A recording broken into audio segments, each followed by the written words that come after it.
1992-ലെ south central അഭിനേതാക്കൾ മിക്ക ആരാധകർക്കും മനസ്സിലാകാത്തത് വെളിപ്പെടുത്തുന്നു.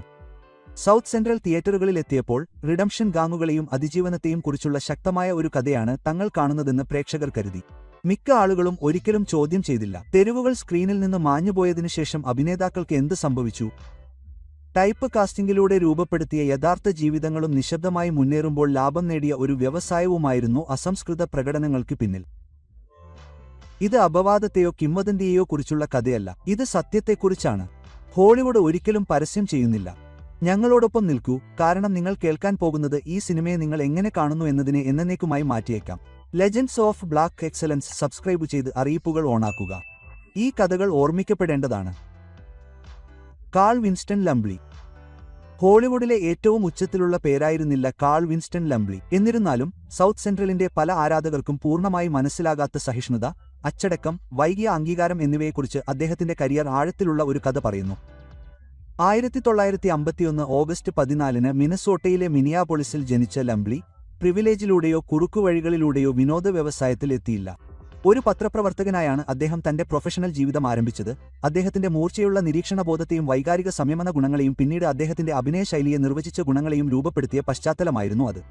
പ്രകടനത്തിലേക്ക് മാറിയപ്പോൾ ഇടുങ്ങിയതും വിപണനം ചെയ്യാവുന്നതുമായ സ്റ്റീരിയോടൈപ്പുകൾ പാലിക്കാത്ത കറുത്ത അഭിനേതാക്കളുടെ ക്ഷമ പരിമിതമായിരുന്ന ഒരു വ്യവസായത്തിലേക്ക് അദ്ദേഹം പ്രവേശിച്ചു. 1992-ൽ സൗത്ത് സെൻട്രൽ റിലീസായപ്പോഴേക്കും ലംബ്ലിക്ക് ഇതിനകം 41 വയസ്സായിരുന്നു. ഹോളിവുഡ് പലപ്പോഴും വാതിലുകൾ തുറക്കുന്നതിനു പകരം നിശബ്ദമായി അടയ്ക്കാൻ തുടങ്ങുന്ന ഒരു കാലഘട്ടമായിരുന്നു അത്, പ്രത്യേകിച്ച് കറുത്ത വർഗ്ഗക്കാരായ പുരുഷന്മാർക്ക്. സിനിമയുടെ ധാർമ്മിക അവതാരകനായി മാറുന്ന പ്രതിഫലനാത്മക തടവുകാരനായ അലിയുടെ ചിത്രീകരണം തിളക്കമുള്ളതോ വികാരഭരിതമോ ആയിരുന്നില്ല. അത് ശാന്തവും ആസൂത്രിതവും ജീവിതാനുഭവത്തിൽ അധിഷ്ഠിതവുമായിരുന്നു. ആ പ്രകടനം ഭാരം വഹിച്ചത് കാരണം അത് നേടിയെടുത്തതായി തോന്നി, അത് അവതരിപ്പിച്ചതല്ല. എന്നിരുന്നാലും സിനിമയിലെ ഏറ്റവും ബുദ്ധിപരമായി പ്രതിധ്വനിക്കുന്ന വേഷങ്ങളിൽ ഒന്ന് അവതരിപ്പിച്ചിട്ടും പിന്നീട് ലംബ്ലിക്ക് ഒരു ഉടനടി കരിയർ സ്ഫോടനം അനുഭവപ്പെട്ടില്ല. പകരം ടെലിവിഷൻ, സിനിമ, നാടകം എന്നിവിടങ്ങളിൽ ചിതറിക്കിടക്കുന്ന ശക്തമായ പ്രകടനങ്ങളിലൂടെയും പലപ്പോഴും അനിശ്ചിതത്വത്തിന്റെ നീണ്ട കാലയളവുകളിലൂടെയും അദ്ദേഹത്തിന്റെ യാത്ര തുടർന്നു. 1980കളുടെ അവസാനത്തിലും 1990കളിലും Cagney and Lacey, to sleep with anger തുടങ്ങിയ പ്രോജക്റ്റുകളിൽ ലംബ്ലി തന്റെ കഴിവ് സ്ഥിരമായി തെളിയിച്ചു. എന്നിരുന്നാലും മുഖ്യധാരാ താരപദവി അവ്യക്തമായി തുടർന്നു. ദീർഘകാലത്തേക്ക് അദ്ദേഹത്തിന്റെ കഴിവിൽ നിക്ഷേപിക്കാൻ വ്യവസായം പലപ്പോഴും പരാജയപ്പെട്ടു. അതേസമയം തന്നെ ദീർഘകാലത്തേക്ക് അദ്ദേഹത്തിനു വേണ്ടി നിക്ഷേപിക്കാൻ പരാജയപ്പെട്ടു. അംഗീകാരം ഒടുവിൽ കഴിവുമായി പൊരുത്തപ്പെടുന്നതിനു മുമ്പ് ഒരു നടൻ എത്ര ശക്തമായ പ്രകടനങ്ങൾ നൽകണം? ആ ചോദ്യം ലംബ്ലിയുടെ കഥയുടെ കേന്ദ്രബിന്ദുവാണ്. അദ്ദേഹത്തിന്റെ കരിയർ ഒരു നിർവചിക്കുന്ന മുന്നേറ്റത്തിലൂടെയല്ല, മറിച്ച് റോളിലൂടെ നേടിയ വിശ്വാസ്യതയുടെ സാവധാനത്തിലുള്ള ശേഖരണത്തിലൂടെയാണ് രൂപപ്പെട്ടത്. ഓഫ് സ്ക്രീനിൽ അദ്ദേഹത്തിന്റെ ജീവിതം അതിന്റേതായ കഷ്ടപ്പാടുകൾ വഹിച്ചു. 2010-ൽ കാൻസർ ബാധിച്ച് മരിക്കുന്നതുവരെ സ്വന്തം നിലയിൽ ഒരു മുന്നേറ്റക്കാരിയായിരുന്ന നടി വനേറ്റ മക്കിയെ ലംബ്ലി വിവാഹം കഴിച്ചു. ആ നഷ്ടം അദ്ദേഹത്തെ ആഴത്തിൽ ബാധിച്ചു. വ്യക്തിപരമായ ദുഃഖം പ്രൊഫഷണൽ അസ്ഥിരതയുമായി കൂടിച്ചേർന്നു. സ്ക്രീനിൽ അദ്ദേഹം പ്രദർശിപ്പിച്ച ശാന്തമായ ജ്ഞാനം പലപ്പോഴും സ്വകാര്യ വേദനയെ മറയ്ക്കുന്നുവെന്ന് പ്രേക്ഷകരെ ഓർമ്മിപ്പിച്ചു. പിന്നീട് ആരോഗ്യപരമായ ആശങ്കകൾക്ക് അദ്ദേഹം പ്രായമാകുമ്പോൾ ശ്രദ്ധാപൂർവമായ മാനേജ്മെന്റ് ആവശ്യമായി വന്നു. ദുർബലയെ ഉൾക്കൊള്ളാൻ അപൂർവമായി മന്ദഗതിയിലാകുന്ന ഒരു തൊഴിലിന് മറ്റൊരു വെല്ലുവിളി കൂടി. ആത്യന്തികമായി കാൾ ലംബ്ലിയെ വ്യത്യസ്തനാക്കുന്നത് പെട്ടെന്നുള്ള പ്രശസ്തിയല്ല, മറിച്ച് ദീർഘായുസ്സാണ്. 4 പതിറ്റാണ്ടിലേറെയായി നെറ്റ്വർക്ക് ടെലിവിഷൻ, പ്രധാന സിനിമകൾ, സ്റ്റേജ് വർക്ക്, ശബ്ദ അഭിനയത്തിലെ ശ്രദ്ധേയമായ കരിയർ എന്നിവ ഉൾക്കൊള്ളുന്ന ഒരു റെസ്യൂമെ അദ്ദേഹം നിർമ്മിച്ചു. അവിടെ അദ്ദേഹത്തിന്റെ അളന്ന പ്രകടനവും അധികാരവും പുതിയ ജീവിതം കണ്ടെത്തി. അദ്ദേഹത്തിന്റെ കണക്കാക്കിയ ആസ്തി പലപ്പോഴും ഏകദേശം $3 മില്യൺ ആണെന്ന് പരാമർശിക്കപ്പെടുന്നു. ഹോളിവുഡ് അധികത്തെക്കാൾ സ്ഥിരമായ അതിജീവനത്തെ പ്രതിഫലിപ്പിക്കുന്നു. ബ്ലോക്ക്ബസ്റ്റർ താരങ്ങളുമായി താരതമ്യപ്പെടുത്തുമ്പോൾ ആ സംഖ്യ നിസ്സാരമായി തോന്നിയേക്കാം, പക്ഷേ വിട്ടുവീഴ്ചയില്ലാതെ അപൂർവമായി നിലനിൽക്കുന്ന പ്രസക്തിയെ ഇത് പ്രതിനിധീകരിക്കുന്നു. കാൾ ലംബ്ലിയുടെ പാരമ്പര്യം അവഗണിക്കപ്പെടുന്നതിനെക്കുറിച്ചല്ല, ക്ഷമയ്ക്ക് അപൂർവമായി പ്രതിഫലം നൽകുന്ന ഒരു വ്യവസായത്തെ അതിജീവിക്കുന്നതിനെക്കുറിച്ചാണിത്. പ്രാധാന്യം എല്ലായ്പ്പോഴും തലക്കെട്ടുകളിലൂടെയല്ല, മറിച്ച് സത്യം കാണുമ്പോൾ അത് തിരിച്ചറിയുന്ന പ്രേക്ഷകരിൽ നിന്ന് ലഭിക്കുന്ന ശാന്തമായ ബഹുമാനത്തിലൂടെയാണെന്ന് അദ്ദേഹത്തിന്റെ കരിയർ തെളിയിക്കുന്നു. Glenn Edward Plummer. Glenn Edward Plummer American സിനിമയിൽ സവിശേഷവും പലപ്പോഴും തെറ്റിദ്ധരിക്കപ്പെടാവുന്നതുമായ ഒരു സ്ഥാനം വഹിക്കുന്നു. 1961 ഓഗസ്റ്റ് 18 കാലിഫോർണിയയിലെ റിച്ച്മണ്ടിൽ ജനിച്ച പ്ലമ്യൂംബർ ഹോളിവുഡ് നഗര യാഥാർത്ഥ്യത്തിനായി ദാഹിച്ചിരുന്നെങ്കിലും അത് അവതരിപ്പിച്ച കറുത്ത അഭിനേതാക്കളിൽ ദീർഘകാലം നിക്ഷേപിക്കാൻ മടിച്ചിരുന്ന ഒരു കാലഘട്ടത്തിലാണ് പ്രായപൂർത്തിയായത്. 1992-ൽ സൗത്ത് സെൻട്രൽ പുറത്തിറങ്ങിയപ്പോൾ പ്ലമ്യൂംബറിന് വെറും 31 വയസ്സായിരുന്നു. തന്റെ മകനെ അക്രമത്തിൽ നിന്ന് പിന്തിരിപ്പിക്കാൻ ആഗ്രഹിക്കുന്ന മുൻ ഗുണ്ട നേതാവായ ബോബി ജോൺസനെ അവതരിപ്പിച്ചതാണ് മുഴുവൻ സിനിമയുടെയും വൈകാരിക ഘടകം. സംയമനം, ദുർബലത, അധികാരം എന്നിവയെല്ലാം ഒരേസമയം ആവശ്യമുള്ള ഒരു വേഷമായിരുന്നു അത്. അഭിനയിക്കുന്നതിനു പകരം ജീവിച്ചിരിക്കുന്നതായി തോന്നുന്ന ഒരു പ്രകടനത്തിലൂടെ പ്ലമ്യൂംബർ ആ വെല്ലുവിളിയെ നേരിട്ടു. അത്രയും വലിയ വേഷം അദ്ദേഹത്തെ ഉടൻ തന്നെ നേതാവായി ഉയർത്തുമെന്ന് പ്രേക്ഷകർ പലപ്പോഴും കരുതി. പകരം അദ്ദേഹത്തിന്റെ കരിയർ വളരെ സങ്കീർണമായ ഒരു പാതയിലൂടെ സഞ്ചരിച്ചു. 1990-കളുടെ തുടക്കത്തിൽ മെനസ് 2 സൊസൈറ്റി പോലുള്ള സാംസ്കാരിക പ്രാധാന്യമുള്ള സിനിമകളിലും പിന്നീട് സ്പീഡ് 1994, ഷോഗേഴ്സ് 1995 പോലുള്ള ഉയർന്ന പ്രൊഫൈൽ സ്റ്റുഡിയോ പ്രോജക്റ്റുകളിലും പ്ലമ്യൂംബർ പ്രത്യക്ഷപ്പെട്ടു. ഇവ ചെറിയ പ്രൊഡക്ഷനുകളല്ലായിരുന്നു. സ്പീഡ് മാത്രം ലോകമെമ്പാടും $350 മില്യൺ വരുമാനം നേടി. എന്നിരുന്നാലും ബ്ലോക്ക്ബസ്റ്റർ സിസ്റ്റങ്ങളിൽ പ്രവർത്തിച്ചിട്ടും പ്ലംബർ സ്ഥിരമായി അഭിനേതാക്കളുടെ പട്ടികയിൽ സ്ഥാനം പിടിച്ചു. സ്ഥിരമായി ഫലപ്രദമാണ്, പക്ഷേ അപൂർവമായി കേന്ദ്രീകൃതമാണ്. വ്യവസായം അദ്ദേഹത്തിന്റെ കഴിവുകളെ ബാങ്കിംഗ് ചെയ്യാവുന്നതിനേക്കാൾ ആശ്രയിക്കാവുന്നതായി കണക്കാക്കി. പ്ലമ്യൂംബറിന്റെ കഥയെ പ്രത്യേകിച്ച് വെളിപ്പെടുത്തുന്നത് ഔട്ട്പുട്ടും പ്രതിഫലവും തമ്മിലുള്ള വ്യത്യാസമാണ്. തന്റെ കരിയറിൽ ക്രൈം ഡ്രാമകൾ, കോമഡികൾ, ആക്ഷൻ സിനിമകൾ, സ്വതന്ത്ര പ്രോജക്റ്റുകൾ എന്നിവയിലായി 150-ലധികം ചലച്ചിത്ര, ടെലിവിഷൻ ക്രെഡിറ്റുകൾ അദ്ദേഹം ശേഖരിച്ചു. ആ ഉൽപ്പാദനക്ഷമതയുടെ നിലവാരം കടലാസിൽ വിജയത്തെ സൂചിപ്പിക്കുന്നു. എന്നിരുന്നാലും അവസരങ്ങളുടെ ഗുണനിലവാരം പലപ്പോഴും സ്ഥിരമായിരുന്നു. സ്ക്രീനിൽ നിന്ന് മാറി പൊരുത്തമില്ലാത്ത ആക്കുമെന്ന സമ്മർദ്ദങ്ങൾ അതിനെ ബാധിച്ചു. പല ജോലി ചെയ്യുന്ന അഭിനേതാക്കളെയും പോലെ പ്ലമ്യൂംബറും സുരക്ഷയില്ലാതെ ദീർഘനേരം സഞ്ചരിച്ചു. പ്രൊഫഷണൽ അഭിലാഷത്തെ വ്യക്തിപരമായ ഉത്തരവാദിത്തവുമായി സന്തുലിതമാക്കി. അസ്ഥിരമായ ഷെഡ്യൂളുകളും സാമ്പത്തിക അനിശ്ചിതത്വവും ശക്തമായ അടിത്തറകളെപ്പോലും എങ്ങനെ തളർത്തുമെന്ന് പ്രതിഫലിപ്പിച്ചുകൊണ്ട് അദ്ദേഹത്തിന്റെ വിവാഹം ഒടുവിൽ അവസാനിച്ചു. പിന്നീടുള്ള വർഷങ്ങളിൽ അദ്ദേഹത്തിന് ടൈപ്പ് 2 പ്രമേഹം കണ്ടെത്തി. ദൈനംദിന അച്ചടക്കവും ശ്രദ്ധാപൂർവമായ മാനേജ്മെന്റും ആവശ്യമുള്ള ഒരു അവസ്ഥ. വ്യവസായത്തിലെ അതിജീവനം പലപ്പോഴും ശാരീരികവും വൈകാരികവുമാണ് എന്നതിന്റെ മറ്റൊരു ഓർമ്മപ്പെടുത്തൽ. ഈ വെല്ലുവിളികൾക്കിടയിലും പ്ലമ്യൂംബർ ഒരിക്കലും അപ്രത്യക്ഷനായില്ല. കാഴ്ചയിലൂടെ പുനർനിർമ്മാണത്തെ പിന്തുടരുന്നതിനുപകരം അദ്ദേഹം കരകൗശലത്തിലേക്ക് ചാഞ്ഞു.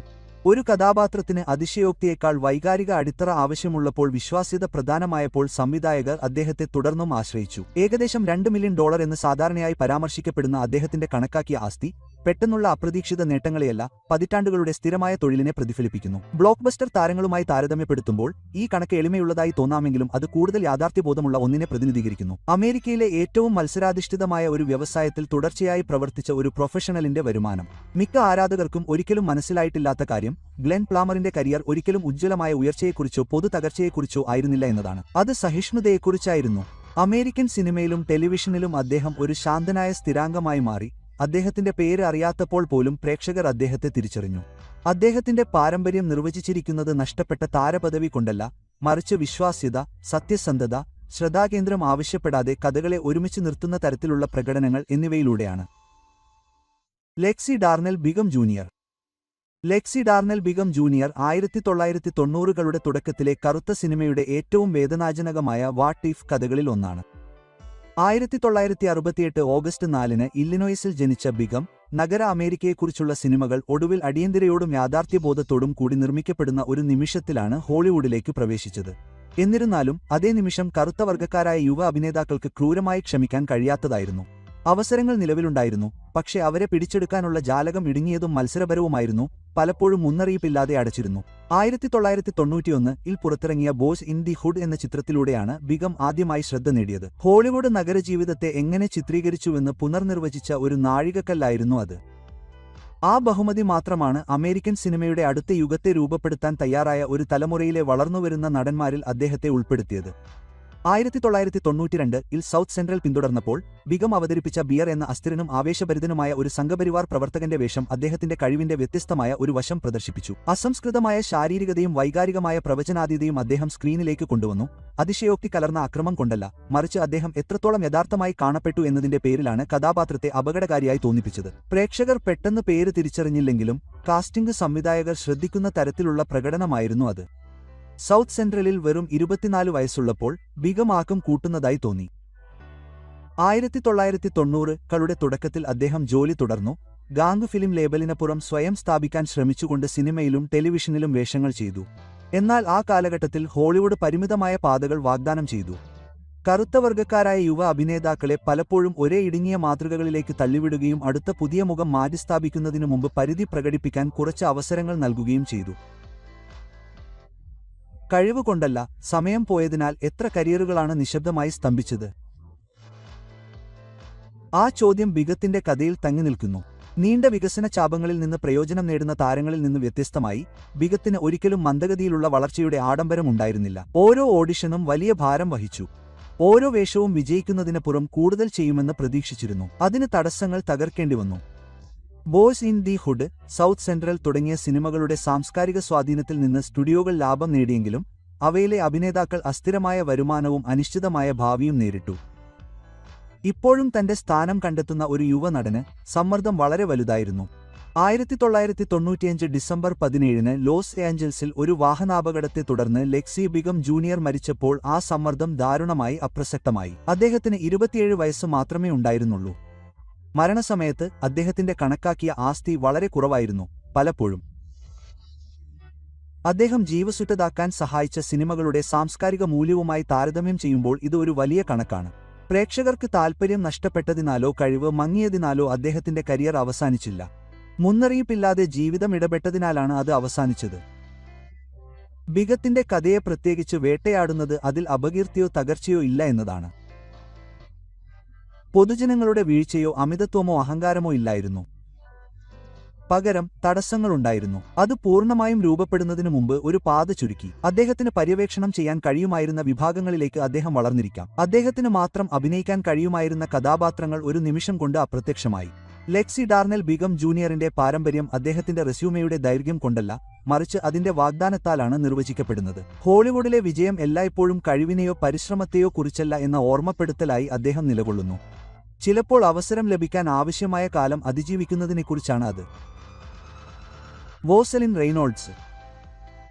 പ്രശസ്തിയേക്കാൾ സഹിഷ്ണുത പൊരുത്തപ്പെടുത്തലിലും നിശബ്ദമായ പുനർനിർമ്മാണത്തിലും അധിഷ്ഠിതമായ ഹോളിവുഡ് വിജയത്തിന്റെ ഒരു വശത്തെ വോസലിൻ റെയ്നോൾഡ്സ് പ്രതിനിധീകരിക്കുന്നു. 1955 ജൂൺ 2 പെൻസിൽവാനിയയിലെ ഫിലാഡൽഫിയയിൽ ജനിച്ച റെയ്നോൾഡ്സ് നാടകത്തിലും സംഗീതത്തിലും ശക്തമായ അടിത്തറയുമായി വിനോദ ലോകത്തേക്ക് പ്രവേശിച്ചു. തുടക്കം മുതൽ തന്നെ സിനിമാ താരപദവിയെ പിന്തുടർന്ന പല അഭിനേതാക്കളിൽ നിന്നും വ്യത്യസ്തമായി അച്ചടക്കം, സ്വരനിയന്ത്രണം, വൈകാരിക സത്യം എന്നിവ ദൃശ്യതയേക്കാൾ പ്രധാനമായ വേദിയിൽ അവർ തന്റെ കരകൗശല വസ്തുക്കൾ വികസിപ്പിച്ചെടുത്തു. ആ പശ്ചാത്തലം അവരുടെ കരിയറിന്റെ ബാക്കി ഭാഗങ്ങളെ രൂപപ്പെടുത്തും, പ്രത്യേകിച്ച് ഹോളിവുഡ് പ്രതീക്ഷിച്ചതിലും കുറഞ്ഞ സ്വീകാര്യത നേടിയപ്പോൾ. 1992 സൗത്ത് സെൻട്രൽ പുറത്തിറങ്ങിയപ്പോൾ റെയ്നോൾഡ്സിന് 37 വയസ്സായിരുന്നു. വില്ലി മാഞ്ചസ്റ്ററിന്റെ ഭാര്യയെ അവതരിപ്പിച്ചു. പരിമിതമായ സ്ക്രീൻ സമയം ഉണ്ടായിരുന്നിട്ടും വൈകാരിക ഭാരം വഹിക്കുന്ന ഒരു വേഷം. അക്രമത്തിന്റെ അനന്തരഫലങ്ങൾക്കും ധാർമ്മിക തകർച്ചയ്ക്കും ഒപ്പമാണ് അവരുടെ കഥാപാത്രം നിലകൊണ്ടത്. കറുത്ത സ്ത്രീകൾക്കും കുടുംബങ്ങൾക്കും മേലുള്ള കൂട്ടക്കൊലയുടെ നിശബ്ദ വിലയെ അത് ഉൾക്കൊള്ളുന്നു. റെയ്നോൾഡ്സ് ആ വേഷം അമിതമായി അവതരിപ്പിച്ചില്ല. പകരം അവർ സംയമനം പാലിച്ചു. സൂക്ഷ്മമായ ആവിഷ്കാരത്തിലൂടെ ഭയം, വിശ്വസ്തത, രാജി എന്നിവ പ്രകടിപ്പിച്ചു. വാർത്താക്കുറിപ്പുകളോ അവാർഡ് ബഹളമോ സൃഷ്ടിച്ചില്ലെങ്കിലും യാഥാർത്ഥ്യത്തിൽ സിനിമയെ നിലനിർത്തിയ തരത്തിലുള്ള പ്രകടനമായിരുന്നു അത്. 1995 വെള്ളിയാഴ്ച വരെ സൗത്ത് സെൻട്രൽ റെയ്നോൾഡ്സ് മുഖ്യധാരാ പ്രേക്ഷകർക്ക് തിരിച്ചറിയാൻ കഴിഞ്ഞതിനുശേഷം അവിടെ അവർ സ്മോക്കിയുടെ അമ്മയായി അഭിനയിച്ചു. ദശലക്ഷക്കണക്കിന് ആളുകളിലേക്ക് എത്തുകയും പോപ്പ് സംസ്കാരത്തിൽ അവരുടെ സാന്നിധ്യം ഉറപ്പിക്കുകയും ചെയ്ത ഒരു വേഷം. ആ സിനിമ മാത്രം ഒരു സാംസ്കാരിക പ്രതിഭാസമായി മാറി. മിതമായ ബജറ്റിൽ $28 മില്യൺ സമ്പാദിക്കുകയും പതിറ്റാണ്ടുകൾക്ക് ശേഷം സ്വാധീനം നിലനിർത്തുകയും ചെയ്തു. എന്നിട്ടും അംഗീകാരം സുസ്ഥിരമായ ചലച്ചിത്ര അവസരങ്ങളായി മാറിയില്ല. അവരുടെ തലമുറയിലെ പല കറുത്ത നടിമാരെയും പോലെ റെയ്നോൾഡ്സും ആക്കും കൂടാതെ പരിചിതമായ ഒരു പാറ്റേൺ ദൃശ്യപരതയെ നേരിട്ടു. ഹോളിവുഡ് അവരുടെ മുഖം ഓർമ്മിച്ചു, പക്ഷേ അവരുടെ ഭാവിയിൽ അപൂർവമായി മാത്രമേ നിക്ഷേപിച്ചുള്ളൂ. ഇവിടെയാണ് അവളുടെ കഥ പ്രതീക്ഷയിൽ നിന്ന് വ്യതിചലിക്കുന്നത്. ഒരിക്കലും വരാത്ത കോളുകൾക്കായി കാത്തിരിക്കുന്നതിനുപകരം റെയ്നോൾഡ്സ് തന്റെ നിയന്ത്രണത്തിലുള്ള വേദിയിലേക്ക് മടങ്ങി. അവർ one woman musical Hattie McDaniel what I need you to know എന്ന സിനിമ എഴുതി അഭിനയിച്ചു. അക്കാദമി അവാർഡ് നേടിയ ആദ്യത്തെ കറുത്ത വർഗ്ഗക്കാരനായ നടന് ആഴത്തിൽ ഗവേഷണം ചെയ്തതും വൈകാരികമായി പാളികളുള്ളതുമായ ഒരു ആദരാഞ്ജലി. ഹോളിവുഡിന് പുറത്തേക്ക് പ്രേക്ഷകരിലേക്ക് എത്തിച്ചേർന്ന ഈ പ്രൊഡക്ഷൻ ഏകദേശം ഒരു ദശാബ്ദക്കാലം ദേശീയതലത്തിൽ പര്യടനം നടത്തി. പൈതൃക ത്യാഗത്തെയും തെറ്റായ പ്രാതിനിധ്യത്തെയും കുറിച്ചുള്ള സംഭാഷണങ്ങൾക്ക് തുടക്കമിട്ടു. സാമ്പത്തികമായി നാടകവും ടൂറിംഗും സിനിമയോ ടെലിവിഷനെയോ അപേക്ഷിച്ച് വളരെ അപൂർവമായി മാത്രമേ ലാഭകരമാകൂ. പക്ഷേ അവ മറ്റെന്തെങ്കിലും വാഗ്ദാനം ചെയ്യുന്നു: സുസ്ഥിരത. സൃഷ്ടിപരമായി സജീവമായും സാമ്പത്തികമായും തുടരുന്നതിന് റെയ്നോൾഡ്സ് അഭിനയത്തെ എഴുത്ത്, സംഗീതവും തത്സമയ പ്രകടനവും സന്തുലിതമാക്കി. അവളുടെ ഏകദേശ ആസ്തി പലപ്പോഴും $8 ലക്ഷം എന്ന് പരാമർശിക്കപ്പെടുന്നു. ഇത് ബ്ലോക്ക്ബസ്റ്റർ ശമ്പള ദിവസങ്ങളേക്കാൾ സ്ഥിരോത്സാഹത്തിൽ അധിഷ്ഠിതമായ ഒരു കരിയറിനെ പ്രതിഫലിപ്പിക്കുന്നു. ഹോളിവുഡിലെ ഏറ്റവും ഉയർന്ന പ്രതിഫലം ലഭിക്കുന്ന പാതകൾക്ക് പുറത്ത് സ്ഥിരമായി പ്രവർത്തിച്ച ഒരു കലാകാരിക്ക് ഇത് ഒരു യാഥാർത്ഥ്യബോധമുള്ള കണക്കാണ്. വോസലിൻ റെയ്നോൾഡ്സിന്റെ കരിയറിനെ പ്രാധാന്യമുള്ളതാക്കുന്നത് അവൾക്ക് എന്ത് നിഷേധിക്കപ്പെട്ടു എന്നല്ല, മറിച്ച് അവൾ കീഴടങ്ങാൻ വിസമ്മതിച്ചതാണ്. അവൾ അപ്രത്യക്ഷമായില്ല, പൊള്ളലേറ്റില്ല, അല്ലെങ്കിൽ ഒരു മുന്നറിയിപ്പിൻ കഥയായി മാറിയില്ല. പകരം ഹോളിവുഡ് അവഗണിച്ച കഥകൾ പറയാൻ അവൾ തന്റെ ശബ്ദം, ബുദ്ധിശക്തി, സാംസ്കാരിക അവബോധം എന്നിവ ഉപയോഗിച്ചു. കറുത്തവരുടെ ചരിത്രത്തെ അവരുടെ കൃതികൾ സംരക്ഷിച്ചു, സ്റ്റീരിയോടൈപ്പുകളെ വെല്ലുവിളിച്ചു, മൾട്ടിപ്ലക്സിൽ ഒരിക്കലും കാലുകുത്താൻ സാധ്യതയില്ലാത്ത പ്രേക്ഷകരിലേക്ക് എത്തിച്ചേർന്നു. സ്ക്രീൻ സമയമോ ആസ്തിയോ നോക്കിയാണ് സ്വാധീനം എല്ലായ്പ്പോഴും അളക്കുന്നത് എന്നതിന്റെ ഓർമ്മപ്പെടുത്തലായി വോസലിൻ റെയ്നോൾഡ്സ് നിലകൊള്ളുന്നു. ചിലപ്പോൾ ദീർഘായുസ്സ്, സ്വയം നിർണയം, വ്യവസായം വ്യക്തമായ മുന്നോട്ടുള്ള പാത നൽകാത്തപ്പോൾ വിജയം പുനർനിർവചിക്കാനുള്ള ധൈര്യം എന്നിവയാൽ ഇത് അളക്കപ്പെടുന്നു. സ്റ്റാർലെറ്റ് ഡുബോയിസ് ഹൈപ്പിനേക്കാൾ കരകൗശല അച്ചടക്കത്തിലും ദീർഘായുസ്സിലും കരിയർ കെട്ടിപ്പടുത്ത കറുത്ത കലാകാരന്മാരുടെ ഒരു തലമുറയെ സ്റ്റാർലെറ്റ് ഡുബ ഉൾക്കൊള്ളുന്നു. 1941 ജൂലൈ 18 ന്യൂയോർക്കിലെ ബ്രൂക്ലിനിൽ ജനിച്ച ഡുപിസ്, കറുത്ത സ്ത്രീകൾക്ക് അവസരങ്ങൾ കുറവായിരുന്നതും പലപ്പോഴും കർശനമായി നിർവചിക്കപ്പെട്ടതുമായ ഒരു കാലഘട്ടത്തിലാണ് വ്യവസായത്തിൽ പ്രവേശിച്ചത്. പെട്ടെന്നുള്ള ദൃശ്യതയെ പിന്തുടരുന്നതിനുപകരം വൈകാരിക കൃത്യതയും സ്റ്റാമിനയും സെലിബ്രിറ്റിയേക്കാൾ പ്രാധാന്യമുള്ള ഘട്ടത്തിനായി അവൾ ഗൗരവമായി പരിശീലനം നേടി. ഇടുങ്ങിയ പ്രതീക്ഷകളിൽ നിന്ന് പ്രായമാകുമ്പോൾ സ്ത്രീകളെ പതിവായി ഉപേക്ഷിക്കുന്ന ഒരു വ്യവസായത്തിൽ ആ അടിത്തറ പതിറ്റാണ്ടുകളായി അവളെ നിശബ്ദമായി നിലനിർത്തും. 1992 സൗത്ത് സെൻട്രൽ എത്തുമ്പോൾ ഡ്യൂപ്പയ്ക്ക് 51 വയസ്സായിരുന്നു. നഴ്സ് ഷെല്ലി എന്ന കഥാപാത്രമായി അവർ പ്രത്യക്ഷപ്പെട്ടു. സ്ക്രീൻ ടൈമിൽ ഒരു ചെറിയ വേഷം, എന്നാൽ അർത്ഥത്തിൽ ഭാരമേറിയത്. അക്രമത്തിന് ശേഷമുള്ള അനുകമ്പയെ, കാഴ്ചയില്ലാതെ നഷ്ടത്തെ അംഗീകരിക്കുന്ന ശാന്തമായ സാന്നിധ്യത്തെയാണ് അവരുടെ കഥാപാത്രം പ്രതിനിധീകരിച്ചത്. ചിത്രത്തിന്റെ അനന്തരഫലങ്ങളെ യാഥാർത്ഥ്യബോധത്തിൽ ഉറപ്പിച്ചുകൊണ്ട് സംയമനത്തോടെയും അധികാരത്തോടെയും ഡ്യൂപ്പ ആ നിമിഷം അവതരിപ്പിച്ചു. രംഗങ്ങൾ മോഷ്ടിക്കാൻ രൂപകൽപ്പന ചെയ്ത ഒരു വേഷമായിരുന്നില്ല അത്, പക്ഷേ അത് ആധികാരികമായി തോന്നിയതിനാൽ അത് നീണ്ടുനിന്നു. അമിതതയില്ലാതെ ആഴം എങ്ങനെ പ്രകടിപ്പിക്കാമെന്ന് മനസ്സിലാക്കിയ ഒരു അവതാരകയുടെ ഉൽപ്പന്നം. സൗത്ത് സെൻട്രൽ ഡ്യൂബ ശ്രേണിയും ഗൗരവവും കൊണ്ട് നിർവചിക്കപ്പെട്ട ഒരു റെസ്യൂമെ നിർമ്മിക്കുന്നതിന് വളരെ മുമ്പും ശേഷവും. വേദിയിൽ മൈറ്റി ജെൻസിന് ടോണി അവാർഡ് നോമിനേഷൻ നേടി. ബഹുജന പ്രശസ്തി അവ്യക്തമായി തുടരുമ്പോഴും സമപ്രായക്കാരുടെ ബഹുമാനത്തെ സൂചിപ്പിക്കുന്ന ഒരു അംഗീകാരം. സിനിമയിലും ടെലിവിഷനിലും പതിറ്റാണ്ടുകളായി അവർ സ്ഥിരമായി പ്രത്യക്ഷപ്പെട്ടു. പലപ്പോഴും പ്രൊഫഷണലുകളായും മുതിർന്നവരായും പുതുമയല്ല വിശ്വാസ്യത ആവശ്യമുള്ള ധാർമ്മിക വ്യക്തതയുള്ള വേഷങ്ങളായും അവർ അഭിനയിച്ചു. ആക്കം പിന്തുടരുന്ന യുവ അഭിനേതാക്കളിൽ നിന്ന് വ്യത്യസ്തമായി ഡ്യൂപ്പിസ് 40 വയസ്സിനു മുകളിലുള്ള സ്ത്രീകളെ, പ്രത്യേകിച്ച് കറുത്ത സ്ത്രീകളെ, തന്റെ ശക്തിയായി കൂടുതൽ അരികുവൽക്കരിക്കുന്ന ഒരു വ്യവസായത്തിലൂടെ സഞ്ചരിച്ചു. ആ പാത ഒരിക്കലും എളുപ്പമായിരുന്നില്ല. യുവാക്കൾ മാത്രം ലക്ഷ്യമിടുന്ന കഥാപാത്രങ്ങളിലേക്ക് ഹോളിവുഡിന്റെ ശ്രദ്ധ മാറിത്തുടങ്ങിയപ്പോൾ പരിചയസമ്പന്നരായ പല നടന്മാരും തുടർച്ചയായി ശ്രദ്ധ കേന്ദ്രീകരിക്കാതെ നേരിടുന്ന നിശബ്ദ യാഥാർത്ഥ്യത്തെ ഡ്യൂപ്പ നേരിട്ടു. കുത്ത്. ഒരു നടിയുടെ ഉന്നതി കടന്നുപോയി എന്ന് വ്യവസായം തീരുമാനിക്കുന്നതിനാൽ എത്ര മികച്ച പ്രകടനങ്ങളാണ് ശ്രദ്ധിക്കപ്പെടാതെ പോകുന്നത്? ആ ചോദ്യം അവളുടെ കഥയുടെ കേന്ദ്രബിന്ദുവാണ്. പിന്മാറുന്നതിനുപകരം സൃഷ്ടിപരമായ സംതൃപ്തിയും സാമ്പത്തിക സ്ഥിരതയും നിലനിർത്താൻ അവൾ സിനിമ, ടെലിവിഷൻ, നാടകം എന്നിവയെ സന്തുലിതമാക്കുന്നതിൽ വൈവിധ്യവൽക്കരിച്ചു. പിന്നിൽ ഡ്യൂപ്പ വ്യക്തിപരമായ വെല്ലുവിളികളും നേരിട്ടു. ആദ്യകാല വിവാഹമോചനം പ്രൊഫഷണൽ അനിശ്ചിതത്വത്തിന്റെ കാലഘട്ടങ്ങളുമായി പൊരുത്തപ്പെട്ടു. പിന്നീടുള്ള വർഷങ്ങൾ സന്ധി, അസ്ഥി പ്രശ്നങ്ങൾ ഉൾപ്പെടെയുള്ള ശാരീരിക സമ്മർദ്ദങ്ങൾ ഇതിനകം തന്നെ വെല്ലുവിളി നിറഞ്ഞ ഒരു കരിയറിലേക്ക് കൊണ്ടുവന്നു. എന്നിരുന്നാലും പൂർണ്ണമായും അപ്രത്യക്ഷമാകുന്നതിനുപകരം തിരഞ്ഞെടുത്ത പ്രോജക്റ്റുകൾ തിരഞ്ഞെടുത്തുകൊണ്ട് അവൾ സജീവമായി തുടർന്നു. അവളുടെ കണക്കാക്കിയ ആസ്തി പലപ്പോഴും $50 മില്യൺ എന്ന് പരാമർശിക്കപ്പെടുന്നു. ബ്ലോക്ക്ബസ്റ്റർ അപ്രതീക്ഷിത നേട്ടങ്ങളേക്കാൾ പതിറ്റാണ്ടുകളുടെ സ്ഥിരമായ തൊഴിലിനെ പ്രതിഫലിപ്പിക്കുന്നു. കാഴ്ചയല്ല, സ്ഥിരതയായിരുന്നു മൂല്യം. സ്റ്റാർലെറ്റ് ഡ്യൂപ്പയെ വ്യത്യസ്തനാക്കുന്നത് അവളുടെ കരിയർ വിജയത്തെ പുനർനിർമ്മിക്കുന്ന രീതിയാണ്. അവളെ ഒരിക്കലും ഒരു താരമായി മാർക്കറ്റ് ചെയ്തില്ല. എന്നിരുന്നാലും വിശ്വാസ്യത, പക്വത, വൈകാരിക സത്യം എന്നിവ ആവശ്യമുള്ള വേഷങ്ങളിൽ അവൾ അനിവാര്യമായി. വിവാദങ്ങളിലൂടെയോ ട്രെൻഡ് ഹോപ്പിംഗിലൂടെയോ അവർ പുനർനിർമ്മാണത്തെ പിന്തുടർന്നില്ല. പകരം ക്രാഫ്റ്റ് ദീർഘായുസ്സിനെയും ആത്മാഭിമാനത്തെയും അവർ വിശ്വസിച്ചു. യുവത്വവുമായി പ്രസക്തിയെ തുലനം ചെയ്യുന്ന ഒരു വ്യവസായത്തിൽ സഹിഷ്ണുത തന്നെ നിശബ്ദമായ പ്രതിരോധത്തിന്റെ ഒരു രൂപമാണെന്ന് ഡ്യൂപ്പ തെളിയിച്ചു. വാർത്താക്കുറിപ്പുകളോ ബോക്സ് ഓഫീസ് മൊത്തങ്ങളോ അല്ല അവരുടെ പാരമ്പര്യം അളക്കുന്നത്, മറിച്ച് കഥകളെ നങ്കൂരമിടുകയും സംഘങ്ങളെ ഉയർത്തുകയും സ്ക്രീനിലെ ജ്ഞാനം പലപ്പോഴും അത് നേടാൻ വേണ്ടത്ര കാലം ജീവിച്ചവരിൽ നിന്നാണ് വരുന്നതെന്ന് പ്രേക്ഷകരെ ഓർമ്മിപ്പിക്കുകയും ചെയ്യുന്ന പ്രകടനങ്ങളുടെ ഒരു കൂട്ടത്തിലൂടെയാണ്. ലോറിറ്റ ഷെൽബി വ്യത്യസ്തമായ ഒരു ഹോളിവുഡ് കഥയെ പ്രതിനിധീകരിക്കുന്നു. പ്രശസ്തിയല്ല, മറിച്ച് പൊരുത്തപ്പെടുത്തൽ, ബുദ്ധിശക്തി, ദീർഘകാല അതിജീവനം എന്നിവയാൽ നിർവചിക്കപ്പെട്ട ഒന്ന്. ടെന്നസിയിലെ നാഷ്വില്ലിൽ 1965 മാർച്ച് 1 ജനിച്ച ഷെൽബി അച്ചടക്കത്തോടെയും ഉദ്ദേശ്യത്തോടെയും അഭിനയത്തിലേക്ക് പ്രവേശിച്ചു. സ്വന്തം കാര്യത്തിനായി അവർ സെലിബ്രിറ്റിയെ പിന്തുടരുകയായിരുന്നില്ല, അവർ ഒരു ക്രാഫ്റ്റ് പിന്തുടരുകയായിരുന്നു. 1990കളുടെ തുടക്കത്തിൽ കറുത്ത വർഗ്ഗക്കാരായ നടിമാർക്ക് അവസരങ്ങൾ പരിമിതവും ഉയർന്ന മത്സരക്ഷമതയുമുള്ള ഒരു സമയത്ത് അവർ ഗൗരവമുള്ള ഒരു യുവ അവതാരകയായി സ്വയം സ്ഥാനം പിടിച്ചിരുന്നു. 1992-ൽ സൗത്ത് സെൻട്രൽ പുറത്തിറങ്ങിയപ്പോൾ ഷെൽബിക്ക് വെറും 26 വയസ്സായിരുന്നു. ഭയം, ഉത്തരവാദിത്തം, കുടുംബത്തെ ചുറ്റിപ്പറ്റിയുള്ള പുരുഷ അക്രമത്തിന്റെ അനന്തരഫലങ്ങൾ എന്നിവയ്ക്കിടയിൽ കുടുങ്ങിപ്പോയ കരോൾ എന്ന യുവ അമ്മയെ അവതരിപ്പിച്ചു. അവരുടെ പ്രകടനം മനഃപൂർവ്വം നിയന്ത്രിക്കപ്പെട്ടു. വേദനയെ നാടകീയമാക്കുന്നതിനുപകരം അവർ സൂക്ഷ്മതയിലൂടെ ഉത്കണ്ഠയും വൈകാരിക ക്ഷീണവും പ്രകടിപ്പിച്ചു. സമാനമായ സാഹചര്യങ്ങളിലുള്ള നിരവധി സ്ത്രീകളുടെ ജീവിത യാഥാർത്ഥ്യത്തെ പ്രതിഫലിപ്പിക്കുന്ന ഒരു സമീപനം. ആ വേഷം വലുതായിരുന്നില്ലെങ്കിലും അത് സിനിമയുടെ വൈകാരിക ഘടനയിൽ യാഥാർത്ഥ്യത്തിന്റെ ഒരു നിർണായക പാളി ചേർത്തു. തെരുവ് പുരാണങ്ങളെക്കാൾ ഗാർഹിക ഓഹരികളിലാണ് കഥയെ അടിസ്ഥാനപ്പെടുത്തിയത്. സൗത്ത് സെൻട്രലിന് ശേഷം the fresh Prince of bell-air, Martin തുടങ്ങിയ ജനപ്രിയ ടെലിവിഷൻ പരമ്പരകളിൽ ഷെൽബി പ്രത്യക്ഷപ്പെട്ടു. 1990കളിൽ വൻതോതിലുള്ള കറുത്ത പ്രേക്ഷകരുള്ള ഉയർന്ന ദൃശ്യപരത ഷോകളായിരുന്നു ഇവ. ആഴ്ചതോറും ദശലക്ഷക്കണക്കിന് വീടുകളിലെത്തി. കടലാസിൽ ഇത് ഒരു ആക്കം പോലെ തോന്നി. പ്രായോഗികമായി വേഷങ്ങൾ ഇടയ്ക്കിടെ വന്നു, ഒരിക്കലും സ്ഥിരമായ കരിയർ ലിവറേജിലേക്ക് അടുക്കുന്നില്ല.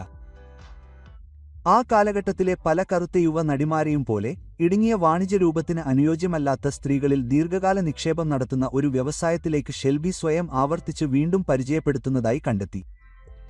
ഇവിടെയാണ് അവളുടെ കഥ അസാധാരണമായ ഒരു വഴിത്തിരിവിലേക്ക് നീങ്ങുന്നത്. ഹോളിവുഡ് സാധൂകരണത്തിനായി അനിശ്ചിതമായി കാത്തിരിക്കുന്നതിനുപകരം ഷെൽബി പ്രക്ഷേപണത്തിലും മാധ്യമപ്രവർത്തനത്തിലും ഒരു തന്ത്രപരമായ വഴിത്തിരിവ് നടത്തി. And force radio and television സർവീസിനായുള്ള ലോറിറ്റ ഷെൽബി ഷോയുടെ അവതാരകയായി അവർ മാറി. ഈ പരിപാടി ഒരു ചെറിയ പ്ലാറ്റ്ഫോമായിരുന്നില്ല. പ്രത്യേകിച്ച് ഗൾഫ് യുദ്ധകാലത്ത് 57 രാജ്യങ്ങളിലെ US സൈനികർക്ക് ഇത് സംപ്രേഷണം ചെയ്തു. പ്രക്ഷേപണത്തിലൂടെ അഭിനയം മാത്രം സ്ഥിരതയും ഏജൻസിയും നൽകാത്ത ഒന്ന് ഷെൽബി നേടി. അംഗീകാരത്തിനായി കാത്തിരിക്കുന്നതിൽ നിന്ന് അവൾ തന്റെ ശബ്ദ സന്ദേശവും എത്തിച്ചേരലും നിയന്ത്രിക്കുന്നതിലേക്ക് മാറി. സാമ്പത്തികമായി ഈ മാറ്റം പ്രധാനമാണ്. വിനോദമാധ്യമങ്ങൾ അപൂർവമായി ബ്ലോക്ക്ബസ്റ്റർ സമ്പത്ത് സൃഷ്ടിക്കുന്നുണ്ടെങ്കിലും അത് സ്ഥിരത വാഗ്ദാനം ചെയ്യുന്നു. പല ജോലി ചെയ്യുന്ന അഭിനേതാക്കളും ഒരിക്കലും നേടാത്ത ഒന്ന്. അവളുടെ ഏകദേശ ആസ്തി പലപ്പോഴും $5 ലക്ഷം എന്ന് പരാമർശിക്കപ്പെടുന്നു. പെട്ടെന്നുള്ള മുന്നേറ്റങ്ങളെക്കാൾ പ്രതിരോധശേഷിയിൽ കെട്ടിപ്പടുത്ത ഒരു കരിയറിനെ പ്രതിഫലിപ്പിക്കുന്നു. കുറഞ്ഞുവരുന്ന അവസരങ്ങളെ പിന്തുടരുന്നതിനുപകരം സുസ്ഥിരത തിരഞ്ഞെടുത്ത ഒരാൾക്ക് ഇത് ഒരു യാഥാർത്ഥ്യബോധമുള്ള വ്യക്തിയാണ്. ലോറിറ്റ ഷെൽബിയെ വ്യത്യസ്തയാക്കുന്നത് അവൾക്ക് നഷ്ടപ്പെട്ടതല്ല, മറിച്ച് അവൾ കീഴടങ്ങാൻ വിസമ്മതിച്ചതാണ്. അവൾ വ്യവസായത്തിൽ നിന്ന് അപ്രത്യക്ഷയായില്ല, അവൾ ഒരു മുന്നറിയിപ്പുകാരിയായും മാറിയില്ല. പകരം അവൾ പരിണമിച്ചു. ഹോളിവുഡ് ദൃശ്യപരത സുരക്ഷയ്ക്ക് തുല്യമല്ലെന്ന് അവൾ നേരത്തെ തിരിച്ചറിഞ്ഞു. അതിനനുസരിച്ച് അവളുടെ പാത ക്രമീകരിക്കുകയും ചെയ്തു. സെലിബ്രിറ്റി സംസ്കാരത്തിൽ അപൂർവമായി ആഘോഷിക്കപ്പെടുന്ന എളിമ, ധൈര്യം, ദീർഘവീക്ഷണം എന്നീ ഗുണങ്ങൾ ആ തീരുമാനത്തിന് ആവശ്യമായിരുന്നു. ലോറിറ്റ ഷെൽബിയുടെ പാരമ്പര്യം ഐകണിക് വേഷങ്ങളിലോ ബോക്സ് ഓഫീസ് സ്ഥിതിവിവരക്കണക്കുകളിലോ നങ്കൂരമിടുന്നില്ല. പുനർനിർമ്മാണ സേവനത്തിലും മിഥ്യയേക്കാൾ ദീർഘായുസ്സ് തിരഞ്ഞെടുക്കുന്നതിന്റെ നിശബ്ദ ശക്തിയിലുമാണ് അത് ജീവിക്കുന്നത്. കാണപ്പെടുന്നതിൽ അമിതമായി ആഭിമുഖ്യം പുലർത്തുന്ന ഒരു വ്യവസായത്തിൽ കേൾക്കുന്നതും ഉപയോഗപ്രദമാകുന്നതും ഒരുപോലെ പ്രധാനമാണെന്ന് ഷെൽബി തെളിയിച്ചു. ബൈ 10 മിൻസ് ഹോളിവുഡിന്റെ ഏറ്റവും കുറച്ച് ചർച്ച ചെയ്യപ്പെടുന്ന സത്യങ്ങളിലൊന്ന് നിശബ്ദമായി തുറന്നുകാട്ടുന്ന ഒരു കരിയർ കെട്ടിപ്പടുത്തിട്ടുണ്ട്. അതിജീവനത്തിന് പലപ്പോഴും പുനർനിർമ്മാണവും ആവശ്യമാണ്. 1961-ൽ അറ്റ്ലാന്റയിൽ ജനിച്ച ജോർജിയ മിൻസ് കറുത്ത അഭിനേതാക്കൾക്കുള്ള അവസരങ്ങൾ സ്ക്രീനിൽ വികസിക്കുകയും എന്നാൽ തിരശ്ശീലയ്ക്ക് പിന്നിൽ ചുരുങ്ങുകയും ചെയ്ത ഒരു കാലഘട്ടത്തിലാണ് വ്യവസായത്തിലേക്ക് പ്രവേശിച്ചത്. ക്രൈം നാടകങ്ങളും നഗര സിനിമകളും ലാഭകരമായിരുന്നു. എന്നിരുന്നാലും ആ ലോകങ്ങൾ നിറച്ച പ്രകടനം കാഴ്ചവെച്ചവർക്ക് ദീർഘകാല സ്വാധീനം വളരെ അപൂർവമായി മാത്രമേ ലഭിച്ചിരുന്നുള്ളൂ. കഴിവ് മാത്രം സ്ഥിരത ഉറപ്പാക്കില്ലെന്ന് മിൻസിന് നേരത്തെ തന്നെ മനസ്സിലായി. 1992-ൽ സൗത്ത് സെൻട്രൽ പുറത്തിറങ്ങിയപ്പോൾ മിൻസിന് ഏകദേശം 31 വയസ്സായിരുന്നു. റേയെ അവതരിപ്പിച്ചു. കുഴപ്പങ്ങളെക്കാൾ നിയന്ത്രണത്തിലൂടെ അധികാരം ഉൾക്കൊള്ളുന്ന ഒരു കണക്കുകൂട്ടൽ സംഘ നേതാവായിരുന്നു അദ്ദേഹം. യാഥാർത്ഥ്യബോധത്തിന് അനുകൂലമായി കാരിക്കേച്ചർ ഒഴിവാക്കിക്കൊണ്ട് അദ്ദേഹത്തിന്റെ പ്രകടനം അളക്കാവുന്നതും ബോധ്യപ്പെടുത്തുന്നതുമായിരുന്നു. റേ ഉച്ചത്തിലുള്ള ഒരു വില്ലനായിരുന്നില്ല. മനഃപൂർവ്വം പ്രവർത്തിച്ചതിനാൽ അദ്ദേഹം അപകടകാരിയായിരുന്നു. ആ സൂക്ഷ്മത ആ വേഷത്തെ ഉടനടി കരിയർ പരിവർത്തനം കൊണ്ടുവന്നില്ലെങ്കിലും അവിസ്മരണീയമാക്കി. സംഘ സിനിമകളിലെ പല അഭിനേതാക്കളെയും പോലെ മിൻസ് കഥയ്ക്ക് ആവശ്യമായത് കൃത്യമായി അവതരിപ്പിക്കുകയും തുടർന്ന് വ്യവസായം മുന്നോട്ടു പോകുന്നത് നിരീക്ഷിക്കുകയും ചെയ്തു. 1990കളിൽ സൃഷ്ടിപരമായ വളർച്ചയിലേക്ക് നയിക്കുന്ന ഒരു അടിത്തറ തേടി മിൻസ് ടെലിവിഷനിലും സിനിമയിലും പ്രത്യക്ഷപ്പെടുന്നത് തുടർന്നു. യാഥാർത്ഥ്യം ഗൗരവമുള്ളതായിരുന്നു. അഭിനയവേഷങ്ങൾ വളരെ അപൂർവമായി മാത്രമേ വന്നുള്ളൂ, പക്ഷേ അവ വളരെ കുറച്ച് മാത്രമേ ആക്കം കൂട്ടിയുള്ളൂ. ഓരോ ജോലിയും ഒറ്റപ്പെട്ടതായി തോന്നി, പുരോഗതിയില്ലാതെ അവസാന ഓഫർ എക്സ്പോഷറിൽ നിന്ന് വേർപെടുത്തി. അദ്ദേഹത്തിന്റെ തലമുറയിലെ കറുത്ത വർഗ്ഗക്കാരായ അഭിനേതാക്കളെ സംബന്ധിച്ചിടത്തോളം ഈ രീതി സ്ഥാപന നിക്ഷേപമില്ലാത്ത സാധാരണ സ്ഥിരമായ തൊഴിലായിരുന്നു. ഏത് ഘട്ടത്തിലാണ് ക്ഷമ സ്തംഭനാവസ്ഥയിലേക്ക് മാറുന്നത്? ഒരു നടൻ വേണ്ടത്ര സമയം കാത്തിരിക്കുമ്പോൾ ആരാണ് തീരുമാനിക്കുന്നത്? ആ ചോദ്യം മിൻസിന്റെ പരിണാമത്തിന്റെ കേന്ദ്രബിന്ദുവായി. ആ ചക്രത്തിൽ ഒതുങ്ങി നിൽക്കുന്നതിനുപകരം മിൻസ് ഒരു നിർണായക തീരുമാനമെടുത്തു. നിയന്ത്രണം വാഗ്ദാനം ചെയ്യുന്നതും എന്നാൽ സാമ്പത്തിക അപകടസാധ്യതയുള്ളതുമായ എഴുത്ത്, നിർമ്മാണ മേഖലകളിലേക്ക് അദ്ദേഹം സമയവും ഊർജ്ജവും നിക്ഷേപിക്കാൻ തുടങ്ങി. സ്വതന്ത്ര പ്രോജക്റ്റുകൾക്ക് വ്യക്തിപരമായ ത്യാഗം ആവശ്യമായിരുന്നു, അവയെല്ലാം വാണിജ്യപരമായി വിജയിച്ചില്ല. അനിശ്ചിതത്വത്തിന്റെ നീണ്ട കാലഘട്ടങ്ങൾ ഉണ്ടായിരുന്നു. സുരക്ഷിതമായ വഴി അനിശ്ചിതത്വത്തിൽ ഓഡിഷൻ തുടരുക എന്നതായിരിക്കുമായിരുന്നപ്പോൾ അനുമതിയേക്കാൾ കർത്തൃത്വത്തെക്കുറിച്ചുള്ള വാതുവെപ്പാണ് മിൻസ് തിരഞ്ഞെടുത്തത്. ആ പന്തയം ഒടുവിൽ ബ്ലാക്ക് ഡൈനാമൈറ്റ് 2009 എന്ന വിഭാഗത്തിൽപ്പെട്ട ഒരു ആക്ഷൻ കോമഡിയിൽ ഫലം കണ്ടു. അത് ഒരു കൾട്ട് ക്ലാസിക്കായി മാറി. സാംസ്കാരിക വേരുകളെ ആദരിക്കുന്നതിനിടയിൽ കറുത്തവരുടെ ചൂഷണത്തെ പരിഹാസപൂർവ്വം അവതരിപ്പിക്കുന്ന ഒരു സിനിമയിൽ എഴുത്തുകാരനും നടനുമായി മിൻ പ്രവർത്തിച്ചു. മിതമായ ബജറ്റിൽ നിർമ്മിച്ച ഈ സിനിമ ഹോം മീഡിയ സ്ട്രീമിംഗിലൂടെയും വാമൊഴിയിലൂടെയും സാംസ്കാരിക സ്വാധീനം എല്ലായ്പ്പോഴും ബോക്സ് ഓഫീസ് ആധിപത്യത്തിലൂടെയല്ല വരുന്നതെന്ന് തെളിയിക്കുന്ന ഒരു ശാശ്വത ജീവിതം കണ്ടെത്തി. ഏറ്റവും പ്രധാനമായി പങ്കാളിയിൽ നിന്ന് സ്രഷ്ടാവിലേക്കുള്ള പുരുഷന്മാരുടെ പരിവർത്തനത്തെ ഇത് അടയാളപ്പെടുത്തി. അവയിൽ അവതരിപ്പിക്കപ്പെടാൻ കാത്തിരിക്കുന്നതിനുപകരം ആഖ്യാനങ്ങളെ രൂപപ്പെടുത്തുന്ന ഒരാൾ. സാമ്പത്തികമായി മിൻസിന്റെ കരിയർ സ്വതന്ത്ര വിജയത്തിന്റെ യാഥാർത്ഥ്യത്തെ പ്രതിഫലിപ്പിക്കുന്നു. $1.2 മില്യൺ കണക്കാക്കപ്പെടുന്ന അദ്ദേഹത്തിന്റെ കണക്കാക്കിയ ആസ്തി, പെട്ടെന്നുള്ള സമ്പത്തിനേക്കാൾ പതിറ്റാണ്ടുകളുടെ സ്ഥിരമായ ജോലി, സൃഷ്ടിപരമായ അപകടസാധ്യത, ദീർഘകാല സ്ഥിരോത്സാഹം എന്നിവയെ പ്രതിനിധീകരിക്കുന്നു. ഫ്രാഞ്ചൈസി അഭിനേതാക്കളുമായി താരതമ്യപ്പെടുത്തുമ്പോൾ ഈ സംഖ്യ നിയന്ത്രിതമായി തോന്നിയേക്കാം. നിരവധി പ്രവർത്തിക്കുന്ന കലാകാരന്മാർ നേരിടുന്ന അസ്ഥിരതയുമായി താരതമ്യപ്പെടുത്തുമ്പോൾ ഇത് അപൂർവമായ ഒന്നിനെ പ്രതിനിധീകരിക്കുന്നു. സ്വയംഭരണത്തോടുകൂടിയ സുസ്ഥിരത. ബൈഡൻ മിൻസിനെ വ്യത്യസ്തനാക്കുന്നത് ഒരൊറ്റ വേഷമോ തകർപ്പൻ നിമിഷമോ അല്ല, മറിച്ച് ഹോളിവുഡ് തനിക്ക് ചുറ്റും സ്ഥാപിച്ചിരിക്കുന്ന പരിമിതികളിൽ കുടുങ്ങിക്കിടക്കാനുള്ള അദ്ദേഹത്തിന്റെ വിസമ്മതമാണ്. ഉടമസ്ഥതയില്ലാതെ ദൃശ്യപരത ക്ഷീണത്തിലേക്ക് നയിക്കുമെന്നും ദീർഘായുസ്സ് പലപ്പോഴും അധികാരത്തിൽ മാറ്റം ആവശ്യപ്പെടുമെന്നും അദ്ദേഹം തിരിച്ചറിഞ്ഞു. എഴുത്തിലേക്കും നിർമ്മാണത്തിലേക്കും നീങ്ങുന്നതിലൂടെ ഒരിക്കൽ തനിക്ക് വാഗ്ദാനം ചെയ്ത ഇടുങ്ങിയ വേഷങ്ങൾക്ക് പുറം അദ്ദേഹം തന്റെ കരിയർ വികസിപ്പിച്ചു. മിന്നിന്റെ പാരമ്പര്യം സൗത്ത് സെൻട്രലിന് പിന്നിലെ ആഴമേറിയ സത്യത്തോട് നേരിട്ട് സംസാരിക്കുന്നു. കഥാപാത്രങ്ങൾ അവരുടെ മേൽ അടിച്ചേൽപ്പിക്കപ്പെട്ട ചക്രങ്ങളിൽ നിന്ന് രക്ഷപ്പെടാൻ പോരാടുന്ന കഥാപാത്രങ്ങളെ ഈ സിനിമ ചിത്രീകരിച്ചു. ഓഫ് സ്ക്രീനിൽ മിൻസ് സ്വന്തം വാക്കുകളിൽ വിജയം പുനർനിർവചിച്ചുകൊണ്ട് അതുതന്നെ ചെയ്തു.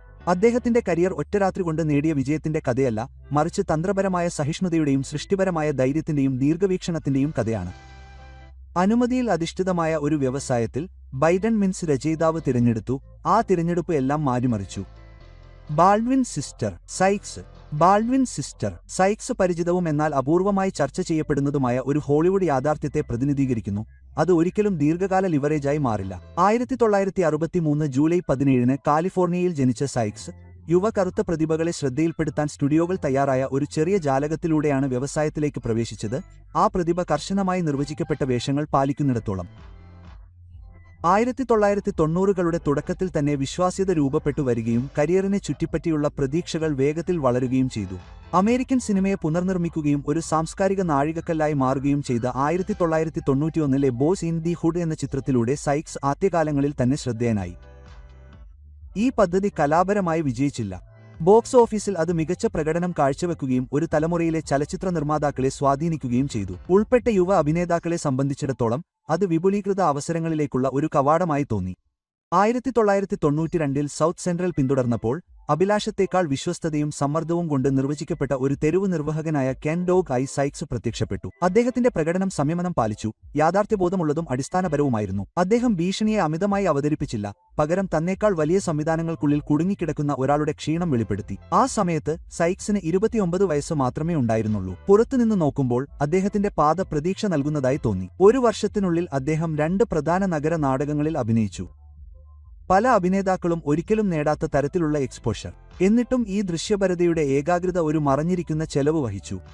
ഹോളിവുഡ് പെട്ടെന്ന് അദ്ദേഹത്തെ ഒരു പ്രത്യേക തരവുമായി ബന്ധപ്പെടുത്താൻ തുടങ്ങി. സഹനടന്മാരുടെ വേഷങ്ങൾ വന്നു, പക്ഷേ അവ അതേ വൈകാരിക വേഷങ്ങൾ തന്നെയാണ് പ്രതിധ്വനിച്ചത്. ഓരോ പുതിയ അവസരവും വളർച്ചയേക്കാൾ പരിചയത്തെ ശക്തിപ്പെടുത്തി. 1990-കൾ പുരോഗമിക്കുമ്പോൾ അദ്ദേഹത്തെ പരിചയപ്പെടുത്തിയ വിഭാഗം സ്റ്റുഡിയോ മുൻഗണനയിൽ നിന്ന് മങ്ങാൻ തുടങ്ങി. നഗര കുറ്റകൃത്യ സിനിമകൾ പുതിയ പ്രവണതകളാൽ മാറ്റിസ്ഥാപിക്കപ്പെട്ടു. ആ തരംഗവുമായി ബന്ധപ്പെട്ട നിരവധി അഭിനേതാക്കൾക്ക് ഒരു പരിവർത്തന പദ്ധതിയും ഇല്ലാതെ അവശേഷിച്ചു. സൈക്സ് തുടർന്നും പ്രവർത്തിച്ചു, പക്ഷേ നായകനാകുന്നതോ പരിവർത്തനാത്മകമായതോ ആയ വേഷങ്ങളിലേക്ക് മാറാൻ ആവശ്യമായ ആക്കമില്ലാതെ. അദ്ദേഹം അഭിനയിച്ച സിനിമകൾക്കൊപ്പം പലപ്പോഴും പരാമർശിക്കപ്പെടുന്ന മെനസ് 2 സൊസൈറ്റി പോലുള്ള പ്രോജക്റ്റുകൾ കഴിവുകളുടെ അഭാവം കൊണ്ടല്ല, മറിച്ച് വിപണനക്ഷമതയെയും അപകടസാധ്യതയെയും കുറിച്ചുള്ള വ്യവസായ കണക്കുകൂട്ടലുകൾ മാറുന്നതിനാലാണ് അദ്ദേഹത്തെ കടന്നുപോയത്. കോമഡി ടെലിവിഷൻ താരപദവിയിലൂടെയോ ഫ്രാഞ്ചൈസി ജോലികളിലൂടെയോ സ്വയം പുനർനിർമ്മിച്ച നടന്മാരിൽ നിന്ന് വ്യത്യസ്തമായി സൈക്സ് പ്രധാനമായും പിന്തുണയ്ക്കുന്ന ഇടത്തിൽ തന്നെ തുടർന്നു. അദ്ദേഹത്തിന്റെ കരിയർ വികാസത്തേക്കാൾ സ്ഥിരതയാൽ നിർവചിക്കപ്പെട്ടു. ആ സ്ഥിരോത്സാഹം സന്ദർഭത്തിന് അർഹമാണ്.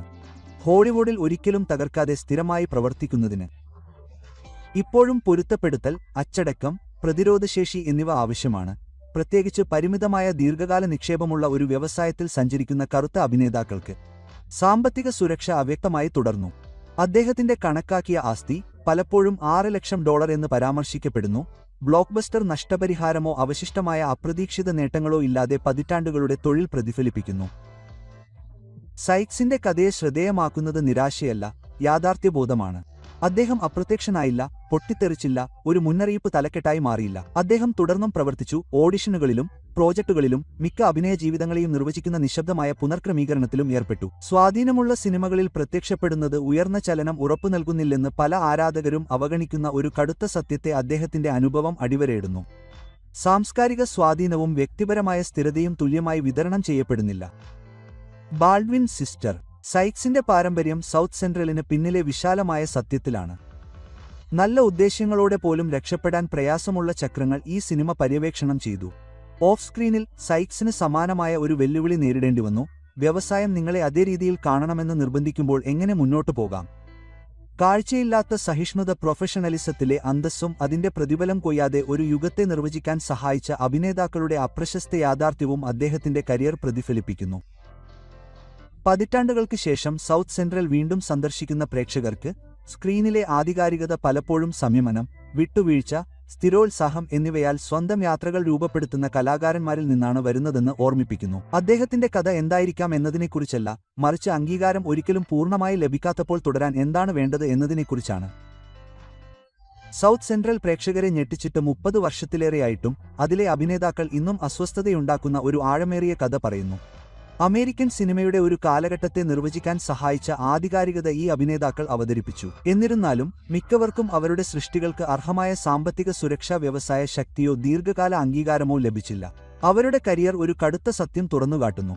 സാംസ്കാരിക സ്വാധീനം ന്യായമായ പ്രതിഫലം ഉറപ്പു നൽകുന്നില്ല, പ്രത്യേകിച്ച് വ്യവസ്ഥാപരമായ പരിധികളിൽ സഞ്ചരിക്കുന്ന കറുത്ത വർഗ്ഗക്കാരായ കലാകാരന്മാർക്ക്. സമൂഹങ്ങളെ കൊടുക്കുന്ന ചക്രങ്ങളെക്കുറിച്ച് സിനിമ നമുക്ക് മുന്നറിയിപ്പ് നൽകി.